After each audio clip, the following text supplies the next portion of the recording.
Keanu Reeves has made a household name for himself. In the 90s, he was the star of such classics as Speed, Point Break, the movie that changed sci-fi action forever, The Matrix, and Bram Stoker's Dracula. Okay, so he wasn't the best part of that movie. I know where the bastard sleeps. I brought him there. Let's move along. In mid-2010s, he reinvented himself as John Wick in the John Wick franchise. To this day, he's kicking ass, taking names, and getting us audience members to flock to the theater and watch whatever he puts out. As someone who grew up in the 90s, I would watch all of his films. Two of them would stand out to me though, before The Matrix came out. The first and obvious choice was Speed. The other was Bill and Ted's Excellent Adventure, a film that has stood the test of time. So let's try to guess what number I'm thinking of. 69, dudes! Hit up the local Circle K and find out. When did the Mongols rule China? I don't know, I just work here. On this episode of Revisited. So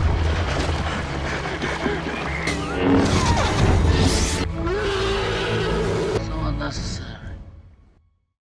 Let's go back to the 80s, 1987 to be exact. Ed Solomon and Chris Matheson, who would write the screenplay, were roommates at UCLA and shared a passion for comedy and science fiction. They were driving around Los Angeles one night and were discussing time travel and the potential it could have to be funny, and began writing. The two were inspired by Southern California's slacker archetype. They wanted to create a funny story that was centered around two likable yet brain-dead characters who would go on time-traveling adventures, meeting historical figures along the way. The original title of the film was Bill and Ted's Time Van. Yeesh. Its original concept was similar to the film we have all come to know and love, except they borrowed a van from their friend Rufus, and somehow ended up in Nazi Germany. After some hijinks, they would bring back Adolf Hitler to present-day San Dimas before collecting other figures. Ed Solomon would go on to say that was problematic, obviously, and Hitler was switched out with Napoleon. I'm glad he's the one who ends up becoming the Ziggy Piggy. Ziggy Piggy, Ziggy Piggy. After finally refining the concept and fleshing out the characters, they came up with Bill S. Preston, Esquire. And I'm Ted Theodore Logan. Yeah! and added more elements of humor and satire. The van would be abandoned because the film came off like a wannabe Back to the Future. It would be replaced with a phone booth, which wasn't intended to reference as a TARDIS from the popular British sci-fi show Doctor Who. The project would catch the attention of Nelson Entertainment, which was a production company known for its classic 80s and 90s films such as City Slickers, Lord of the Flies, and When Harry Met Sally. The film was greenlit with Stephen Herrick, who had previously directed Critters, at the helm as director. If I should fail to keep these two on the correct path, the basis of our society will be in danger. Don't worry, it'll all make sense. When it came time for casting Bill and Ted, Herrick would screen between 200 to 300 actors for the role. Most notably, Pauly Shore and Gary Riley were in the running for Ted, while River Phoenix, Matt Adler, Sean Penn, and Brendan Fraser had auditioned for Bill. Keanu was one of the first to audition for the role, and Herrick instantly identified him as Ted. Do you know when the Mongols ruled China? 24 actors were then in the running to act alongside Keanu, including Alex Winter. Dust. Win. On the day of callbacks, Alex would wait with Keanu, and the two began to talk, and they realized they both had a lot of personal interests in common. During this time, they developed a rapport between each other during auditions, and Alex would be hired as Bill. During rehearsals, the two would work on developing their characters from just the typical slacker to insert sincerity and other more human elements into them. The pair would create their own mannerisms, but still kept to the dialogue written by Solomon and Matheson. Alex Winter would base Bill on the looks and trends he would see along Venice Beach, California, where he was living at the time. We are in danger of flunking most heinously tomorrow, Ted. The biggest happy accident was casting George Carlin as Rufus. Herrick stated their intention was to have Eddie Van Halen as Rufus. Unfortunately, this wasn't possible because of the low budget of the film. Rufus's audition had a short list of actors, including Ringo Starr, Roger Daltrey, Sean Connery, and Charlie Sheen. They soon realized that not one of these people on the list was a comedian. Producers Scott Kroof and Bob Cord had just finished filming Outrageous Fortune, which co-starred Mr. Carlin. And with the film's production nearly complete, they were able to get him to film on Bill and Ted. We got 10 hours left. You got 2 hours. Huh?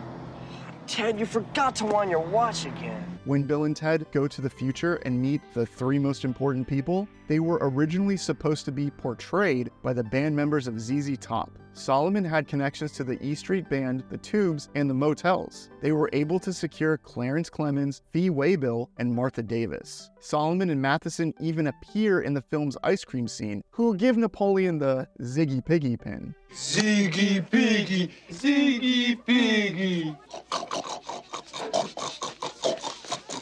Production commenced on April 28, 1987, with a budget of $8.5 million.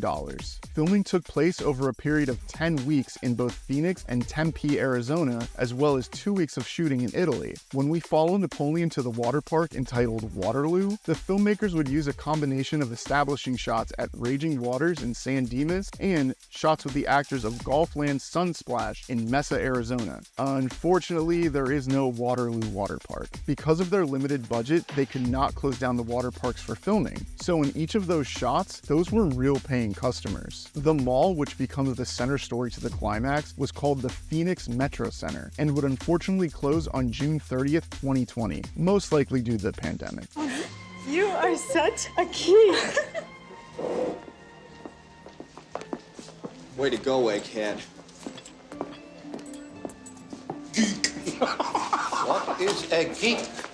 The film also employs some good old 1980s CGI. It's most apparent when Bill, Ted, and the historical figures are all traveling through the circuits of time. The VFX was created by Perpetual Motion Pictures. Alex Winter recalls the filming for these scenes were difficult because in order to come up with the desired effects, multiple people would need to stand inside the booth, which was positioned on a gimbal in front of a green screen. Unfortunately, numerous equipment and prop failures ensued. Keanu even said it was a death ride canoe from the worst carny ride you've ever been on. Bill? I think I got an idea what's wrong. What? The antenna's broken. So let's talk about the plot. It follows our two good-natured but academically challenged high school friends. It's Napoleon. The short dead dude from our history review. They are on the verge of failing their history class, jeopardizing their dreams of becoming successful rock musicians. A time-traveling guide from the future, Rufus, finds them at a Circle K and lends them a phone booth that allows them to journey through time to gather historical figures for their history presentation. As they venture through various periods in history, they encounter iconic figures like Socrates, Joan of Arc, Napoleon Bonaparte, and more, leading to hilarious and often chaotic interactions between these historical figures and the modern world of the 1980s. Of course, Bill and Ted pull off the greatest history report of all time, not only saving their grades, but being one step closer to bringing wild stallions to life. In the end, Bill and Ted not only learned about history, but also discover the true essence of friendship and the importance of Be excellent to each other. Post-production began in May 1987 and lasted a full 2 months. The initial cut of the film was 2 hours and 25 minutes. What? How? It would be scaled down though to a crisp 90 minutes, which is how long every film should be these days. I'm looking at you, Oppenheimer. Bill and Ted's Excellent Adventure was planned for a 1988 release because filming and production were completed on schedule. Sadly, the original film distributor, DEG, would fall into significant debt in late 1987 and filed for bankruptcy the next year. Since the film was in post-production, Herrick attempted to show the rough cut to other distributors. Test audiences were pulled from local malls and would see this cut. They'd have an extremely positive reaction. This would lead to a small bidding war from production companies to get the title. Former DEG executives did end up at Nelson Entertainment, and along with Orion Pictures, they were able to secure new distribution rights for the film in 1988, costing $1 million. Why don't you guys take a dinner break? Thanks, Dad. This Excellent Adventure would release theatrically on February 17, 1989, and would go on to gross $40.4 million domestically. Both critics and audiences were favorable of the slacker duo. Critics appreciated the film's positive and optimistic themes, promoting friendship, tolerance, and the idea of being excellent to each other. It currently holds an 82% on Rotten Tomatoes, with the consensus being Keanu Reeves and Alex Winter are just charming, goofy, and silly enough to make this fluffy time travel adventure work. The chemistry between the lead actors and the amusing portrayal of historical figures were frequently praised as well. People loved the time traveling premise, blending historical characters with the modern world, and that it was a fun and inventive concept. Many reviews noted that Bill and Ted's Excellent Adventure was an enjoyable and unpretentious comedy that would cater to a young audience, while providing enough wit and charm for older viewers.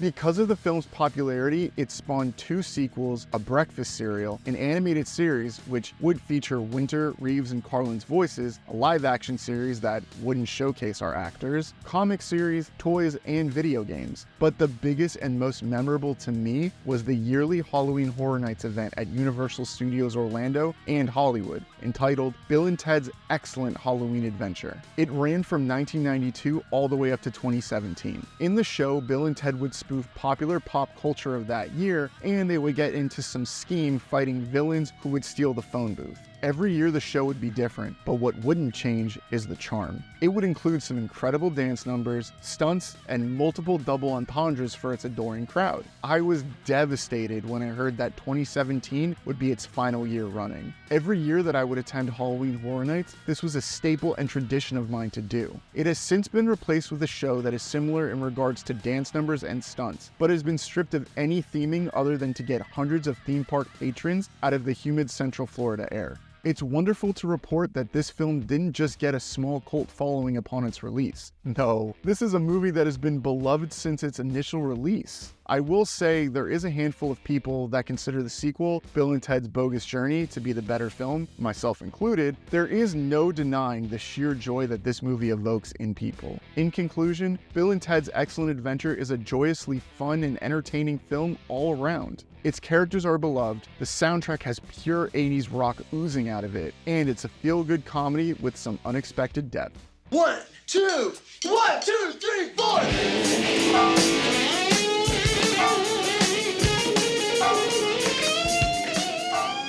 They do get better.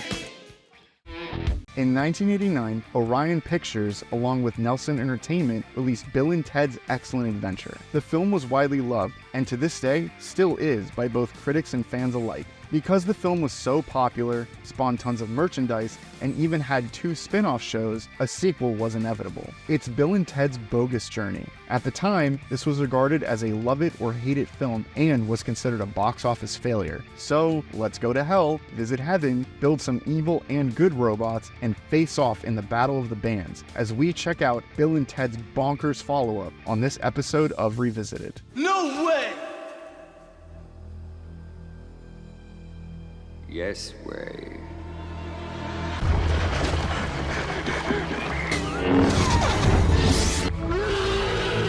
So unnecessary.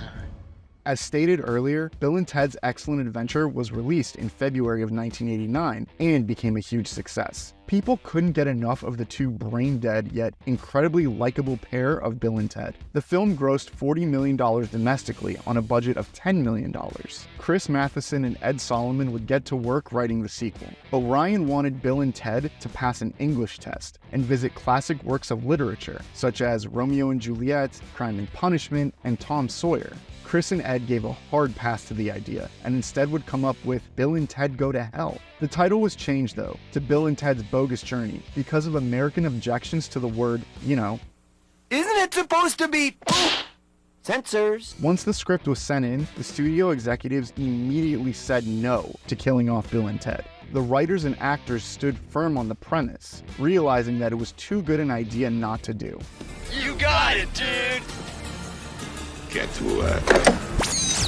Keanu Reeves and Alex Winter would come back and reprise their roles and play their evil robot selves. But some new characters would join the film as well. One would stand out above the rest, and that is Death. He was played by William Sadler, aka Colonel William Stewart from Die Hard 2. When the boys arrive in Hell, he challenges them to a series of games in order to regain their lives, similar to the film The Seventh Seal, in which a knight plays Death in a game of chess for his life. A hit. You have sunk my battleship. Excellent!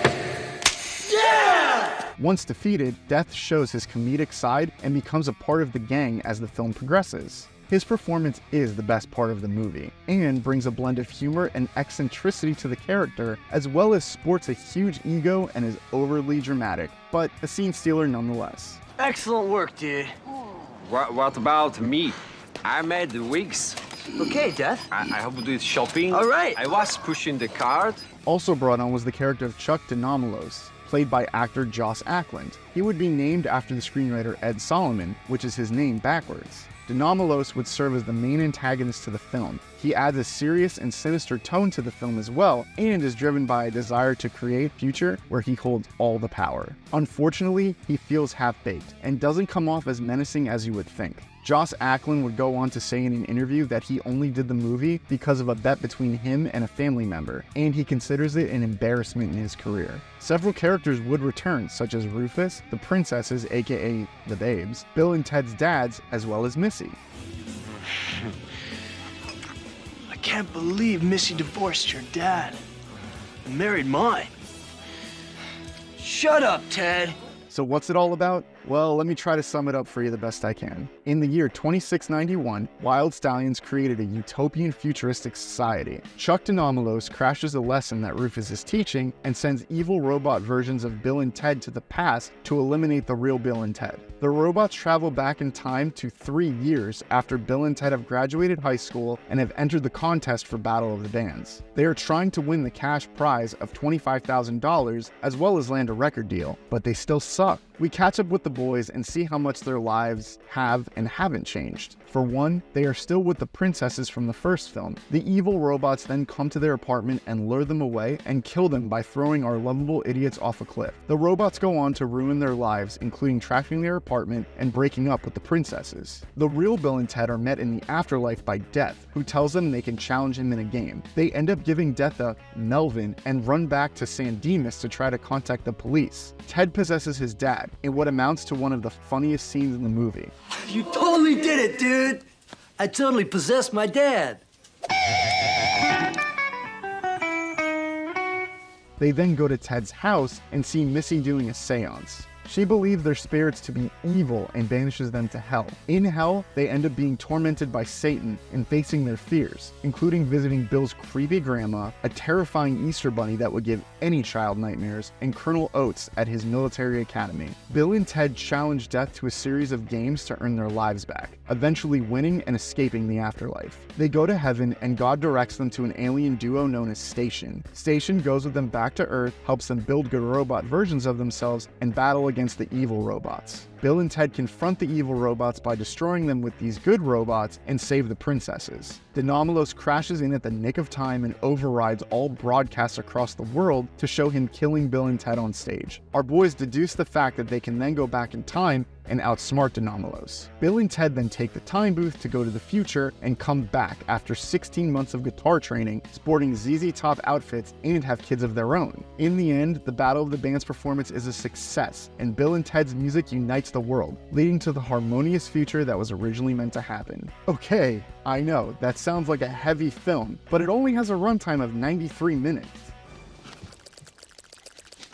Production began in July 1990 and wrapped after 12 weeks. Filming would take place in California this time instead of Arizona. Some great landmarks were used as filming locations, such as the Japanese garden of the Tillman Water Reclamation Plant in Van Nuys, California, and the San Dimas Civic Auditorium, which is no longer open to the public but is available for filming and private events. The most famous landmark in the film is at the Vasquez Rocks Natural Area Park in Southern California. Movies like The Flintstones, Blazing Saddles, and Jay and Silent Bob Strike Back have all filmed in this location, including the original Star Trek TV series. Stephen Herrick wouldn't return to direct. He was replaced with Peter Hewitt at the helm. Peter Hewitt would bring on Oliver Wood as director of photography, who previously shot Die Hard 2 and would go on to DP for Face Off, Talladega Nights, The Bourne Trilogy, and Morbius. Ugh.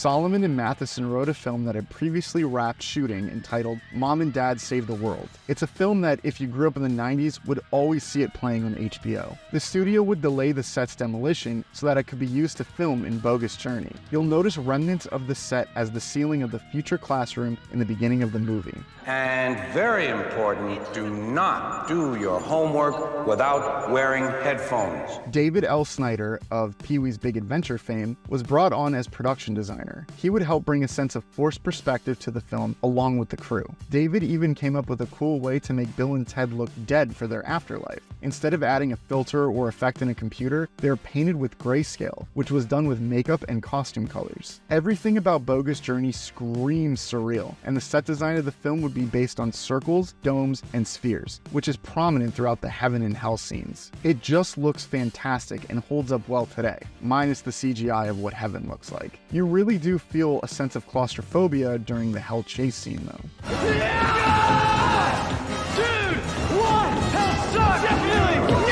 Kevin Yeager was responsible for creature effects. He helped build the Easter Bunny, Station, as well as the good robot versions of Bill and Ted. Kevin had previous experience designing and creating Chucky for the original Child's Play. He was able to bring his skills in giving the Easter Bunny the same type of look and movement. No wonder I was terrorized by both of these puppets as a kid. In regards to Station's look, the original design was something straight out of the Dark Crystal. Kevin would give Station a big butt, in which Ed and Chris signed off on loving the look.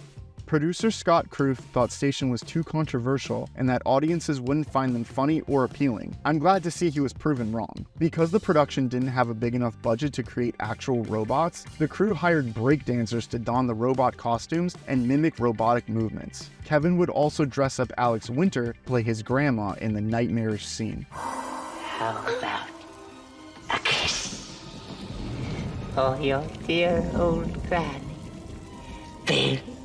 There are tons of celebrity cameos in this film. First off, at the Battle of the Bands, we see Primus appear as themselves performing their song, Tommy the Cat. Jim Martin, who is the lead guitarist of Faith No More at the time, appears as himself. Rufus introduces him as the head of the founder of the Faith No More Spiritual and Theological Center. Anyone who was born in the late 90s to early 2000s would probably have this reference go right over their head. What a shithead. Pam Grier makes an appearance as Miss Wardrobe, who is in charge of Battle of the Bands. Taj Mahal, a famous blues musician, plays the gatekeeper of heaven. Even the director Pete Hewitt shows up in the hardware store. See you real soon. As well as our good old boys Chris Matheson and Ed Solomon stopping by for Missy's seance. Their cameo isn't as memorable this time around, but it's still great to see them pop in.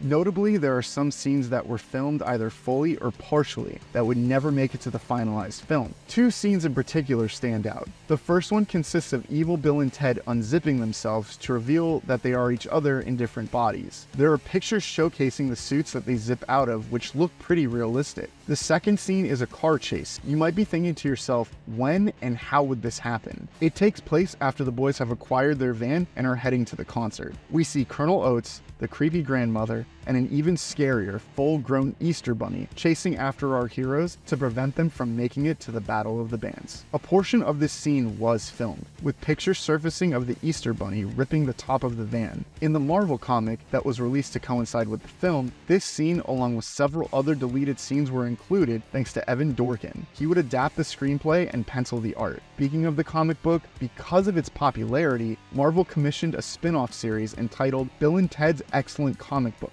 which ran for 12 issues and would feature original stories. Months before the release of Bogus Journey, Orion Pictures was on the verge of bankruptcy. They were in the process of selling off the rights to several films in an attempt to remain stable. After careful consideration, they kept it because Orion had faith in Bill and Ted's second on-screen presence. Hey, would anyone else have let you in this contest?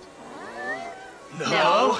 Bill and Ted's Bogus Journey would be released theatrically on July 19th, 1991. It opened in second place, grossing $10 million on its opening weekend, right behind Terminator 2 Judgment Day. And funny enough, this film mocks the plot of the first Terminator. Critics and audiences weren't too favorable of it at the time. With it currently sitting at a 55% on Rotten Tomatoes, the critics' consensus reads, quote, "Bill and Ted's Bogus Journey has the same stars and cheerfully wacky sense of humor as its predecessor, but they prove a far less effective combination the second time around," end quote. Some critics would say that it was funnier than the first, while others called it sloppy and overcomplicated. The film would go on to gross $38 million domestically, which was less than Excellent Adventure made after its initial box office run. Bogus would be released on VHS in January 1992. In December of 2001, both Bogus and Excellent Adventure would be released alongside each other on DVD. It wasn't until November 2018 that us fans would get a proper release. Shout Factory released both of these movies in a beautiful package entitled Bill and Ted's Most Excellent Collection on Blu-ray. This picture quality for both looks impressive and is packed with tons of special features, including documentaries on the making of both of these movies, vintage EPKs, documentaries on the historical figures they encounter, creations of the characters with Chris and Ed, as well as so much more.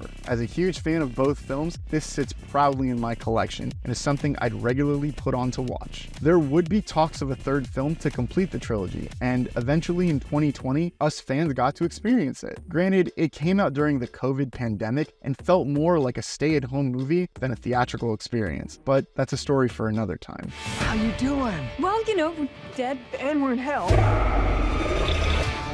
But how you doing? We're good. Over the years, Bill and Ted's Bogus Journey would receive a cult status from viewers. Some who didn't come around to it the first time would give it another shot and end up enjoying it the more they saw it. I am one of those few who consider Bogus to be better than the first. Why? Well, for one, it's something different and original in its own way. I totally believe you, dude. Yeah.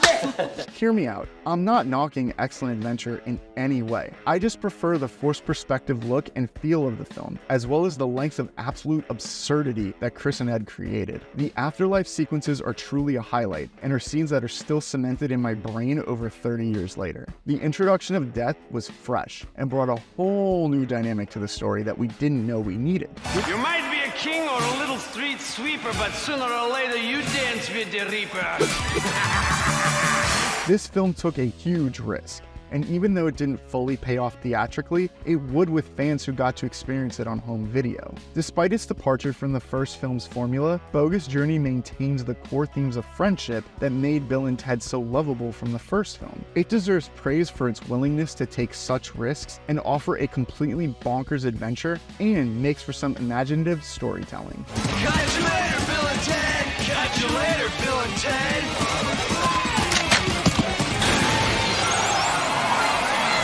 In conclusion, Bill and Ted's Bogus Journey is a sequel that successfully builds on its predecessor while venturing into uncharted horror comedy territory. With its inventive afterlife scenarios, hilarious performances, and underlying themes of friendship and unity, the film stands as a testament to the power of creative storytelling. The best place to be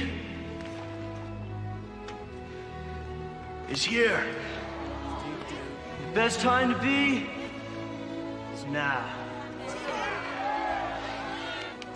And all we can say is, let's roll!